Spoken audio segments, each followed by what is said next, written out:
যুদ্ধ শুরুর পর প্রথমবার ফোন করলেন শি, জানালেন জেলেনস্কি। কি কথা হলো সি জিনপিং ও জেলেনস্কির? ইউক্রেনের প্রেসিডেন্ট ভলোদিমির জেলেনস্কির সঙ্গে ফোনে কথা বলেছেন চীনের প্রেসিডেন্ট সি জিনপিং। চীনের রাষ্ট্রীয় গণমাধ্যম আজ বুধবার এ কথা জানিয়েছে।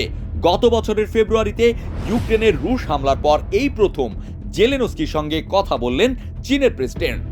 চীনের রাষ্ট্রায়ত্ত টেলিভিশন সিসিটিভি বলেছে, সি জিনপিং ইউক্রেনের প্রেসিডেন্ট জেলেনস্কির সঙ্গে ফোনে কথা বলেছেন।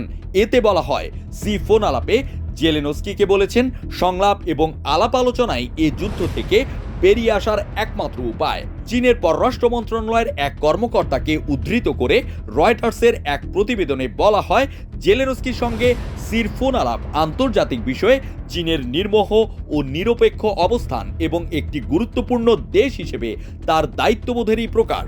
পররাষ্ট্র মন্ত্রণালয়ের ইউরেশিয়া বিভাগের উপপ্রধান ইউজুন বলেন, ইউক্রেন সংকট সমাধানে চীন যা করেছে তা নিরপেক্ষ অবস্থান থেকেই করছে।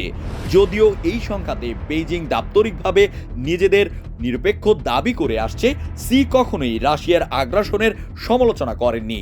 জেলেনস্কি বারবার বলে আসছিলেন, চীনের প্রেসিডেন্টের সঙ্গে কথা বলতে তিনি প্রস্তুত। এর আগে ইউক্রেন সংকটের রাজনৈতিক সমাধানের আহ্বান জানিয়ে ফেব্রুয়ারিতে 12 দফা ঘোষণা করেছিল বেইজিং। এতে বিবাদমান পক্ষগুলোকে শান্তি আলোচনায় বসতে এবং জাতীয় সার্বভৌমত্বের প্রতি সম্মান প্রদর্শনের আহ্বান জানানো হয়েছে। এদিকে সির সঙ্গে ফোন আলাপের পর জেলেনস্কি স্ট্র্যাটেজিক ইন্ডাস্ট্রির সাবেক মন্ত্রী পাবলো রিয়াবিকিনকে চীনে ইউক্রেনের নতুন রাষ্ট্রদূত হিসেবে নিয়োগ দিয়েছেন।